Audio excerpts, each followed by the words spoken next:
ഒരു new year resolutions എടുത്തിട്ട് അതിൻ്റെ റിസൾട്ടൊക്കെ ഏകദേശം കിട്ടിത്തുടങ്ങേണ്ട സമയമായിട്ടുണ്ട്. എന്തായാലും വർഷത്തിലെ അവസാനത്തെ 3 മാസത്തിലോട്ട് പോകാൻ പോവാണ്. October, November, December. 2026 തുടങ്ങുന്നതിന് മുമ്പ് ഒരു പ്രീ പ്ലാനിങ്ങും റീസ്റ്റാർട്ടൊക്കെ ചെയ്യാൻ ഈ 3 മാസത്തെ ഉപയോഗിച്ച് കഴിഞ്ഞാൽ അത് പോസിറ്റീവായിട്ട് തന്നെയായിരിക്കും നമുക്ക് ഗുണം ഉണ്ടാവുക.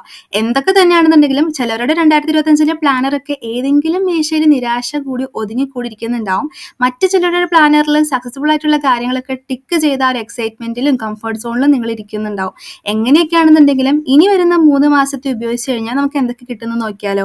ഇപ്പൊ നിങ്ങൾക്ക് ഏതൊക്കെ ഗോൾസ് അച്ചീവ് ചെയ്താലും ഇല്ലെങ്കിലും വരുന്ന 3 മാസം നമ്മളിപ്പോ ഡിസിപ്ലിനോട് പോയില്ലെങ്കിൽ നമ്മുടെ കയ്യിൽ നിന്ന് തന്നെ പോകും. ഈ വർഷം സക്സസ് ആയി എന്ന് പറയുന്നതിൽ പിന്നെ യാതൊരു അർത്ഥവും ഉണ്ടാവില്ല. എന്തായാലും 2026 തുടങ്ങുന്നതിന് മുൻപ് നിങ്ങളുടെ മനസ്സിൽ എന്തെങ്കിലുമൊക്കെ പ്ലാനിങ്ങും കാര്യങ്ങളും ഉണ്ടെന്നുണ്ടെങ്കിൽ അത് വളരെ ചെറിയ രീതിയിൽ തന്നെ ചെയ്തു തുടങ്ങുക. ഒരു ഫസ്റ്റ് സ്റ്റെപ്പ് എടുത്തു വെക്കേണ്ട സമയമാണ്. ഇപ്പൊ നിങ്ങൾക്ക് ബേസിക് ആയിട്ട് പ്രയോറിറ്റി കൊടുക്കേണ്ട ലൈഫിലെ സിറ്റുവേഷൻ ഏതാണെന്ന് നോക്കുക.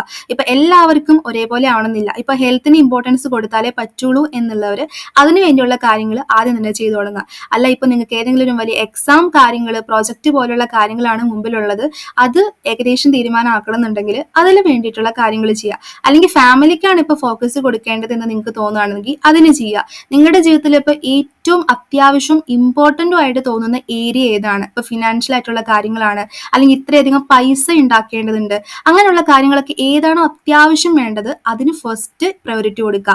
കാരണം അത് എത്രയും പെട്ടെന്ന് അച്ചീവ് ചെയ്താലാണ് നമുക്ക് നമ്മുടെ ലൈഫിൽ അടുത്ത സ്റ്റേജിലേക്ക് പോകാനായിട്ട് സാധിക്കുകയുള്ളൂ. അപ്പോൾ ഒരു വർഷത്തിന് ശേഷം നിങ്ങൾക്ക് എന്തൊക്കെ ഗോൾസ് അച്ചീവ് ചെയ്യാനുണ്ടെന്ന് പറഞ്ഞാലും നമ്മുടെ മുമ്പിലുള്ള ഒരു വലിയ കടമ്പയും പ്രശ്നങ്ങളും മതിൽക്കെട്ടൊക്കെ തകർക്കാതെ നമുക്ക് അങ്ങോട്ടേക്ക് പോകാൻ പറ്റില്ല. അല്ലെങ്കിൽ ആ പോകേണ്ട വഴി നല്ല രീതിയിൽ ലാഗാവും. അതുകൊണ്ട് എത്രയും പെട്ടെന്ന് ചെയ്തു തീർക്കാനുള്ള കാര്യങ്ങൾ ധൃതി പിടിക്കാതെ സമയമെടുത്ത് ഒരു 3 മാസത്തെ ഒരു ടൈം ട്രാക്ക് ഒക്കെ ചെയ്ത് പ്ലാനിങ് ചെയ്ത് ചെയ്യുകയാണെന്നുണ്ടെങ്കിൽ വളരെ നല്ലതായിരിക്കും. ഇപ്പൊ നിങ്ങളുടെ പ്ലാനറിൽ എഴുതാൻ സ്ഥലം ഇല്ലെങ്കിൽ പോലും ഈ ഒരു 3 മാസത്തിന് വേണ്ടി സെപ്പറേറ്റ് ആയിട്ട് ഒരു ബുക്കോ അല്ലെങ്കിൽ കുറച്ച് ഷീറ്റ് ഓഫ് പേപ്പേഴ്സോ നിങ്ങൾ കളക്ട് ചെയ്ത് വയ്ക്കുക. എന്നിട്ട് നിങ്ങൾക്ക് ആവശ്യമുള്ള കാര്യങ്ങളൊക്കെ ഒന്ന് ലിസ്റ്റ് ചെയ്ത് എഴുതുക. ഫസ്റ്റ് പ്രയോറിറ്റിക്ക് വേണ്ടിയിട്ടുള്ള ഒരു ഹെഡിങ് കൊടുക്കുക.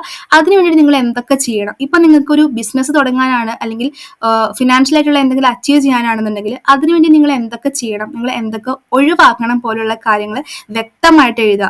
അതിനെ സാക്രിഫൈസ് ചെയ്യേണ്ടി വരും, നമ്മളെ തന്നെ ഒന്ന് മാറ്റി നിർത്തേണ്ടി വരും, അല്ലെങ്കിൽ പുതിയ ശീലങ്ങൾ പഠിക്കേണ്ടി വരും, സ്കിൽസിന് വേണ്ടിയിട്ട് പണം വേറെയും ചിലവാക്കേണ്ടി വരും. അങ്ങനെ എന്തൊക്കെ നിങ്ങൾക്ക് ആവശ്യമുണ്ടോ അതൊക്കെ ലിസ്റ്റ് ചെയ്ത് വയ്ക്കുക. പതുക്കെ ചെയ്തു തുടങ്ങുക. ഒരൊറ്റ കാര്യത്തിൽ ഫോക്കസ് ചെയ്ത് അതിൽ ഓരോ സ്റ്റെപ്പും ഫോളോ ചെയ്യുന്നതായിരിക്കും ഏറ്റവും നല്ലത്. ഇനി അവസാനത്തെ 3 മാസമാണ്, ഈ വർഷം ഇനി എന്തൊക്കെയോ ആവണം എന്ന് കരുതി എല്ലാം കൂടിയും ഓടിപ്പടിച്ചിട്ട് ചെയ്യാൻ നോക്കിക്കഴിഞ്ഞാൽ നമ്മുടെ കയ്യിൽ ഒന്നും നിൽക്കില്ല. ഒരൊറ്റ കാര്യമെങ്കിലും 3 മാസം കൊണ്ട് നിങ്ങൾ നേടിയെടുക്കുകയാണെന്നുണ്ടെങ്കിൽ അടുത്ത വർഷത്തേക്ക് പോകുമ്പോൾ അത് തന്നെയായിരിക്കും നമ്മുടെ ലൈഫിൽ ഉണ്ടാവുന്ന ഏറ്റവും വലിയൊരു കോൺഫിഡൻസ് എന്ന് പറയുന്നത്. ന്യൂ ഇയർ റെസൊല്യൂഷനും കാര്യങ്ങളിലും വിശ്വസിക്കുന്നവരും വിശ്വസിക്കാത്തവരാണെങ്കിൽ പോലും നിങ്ങൾ ഈ ഒരു കാര്യം ഒന്ന് ചെയ്ത് നോക്കുക. നമ്മൾ പ്ലാൻ ചെയ്ത് കഴിഞ്ഞാൽ എന്തെങ്കിലും ഒന്ന് വർക്കൗട്ട് ആയി കഴിഞ്ഞാൽ അത് അത്രയും വലിയ കാര്യം തന്നെയാണ്. പിന്നെ എൻജോയ് ചെയ്യാൻ മറക്കരുത്. ഏത് ജേണി ആണെന്നുണ്ടെങ്കിലും അതിനൊരു ക്ഷമ വേണം. പ്ലസ് നമ്മൾ ആ ചെയ്യുന്ന കാര്യം നന്നായിട്ട് എൻജോയ് ചെയ്ത് ചെയ്യുക. കഷ്ടപ്പെടാതെ ഇഷ്ടപ്പെട്ടവരെ ചെയ്യാനായിട്ട് ശ്രമിക്കുക. അപ്പൊ എല്ലാവർക്കും അടുത്ത വർഷത്തേക്കുള്ള പ്ലാനിങ്ങും കാര്യങ്ങളൊക്കെ നല്ല രീതിയിൽ നടക്കട്ടെ എന്ന് ആശംസിക്കുന്നു. താങ്ക്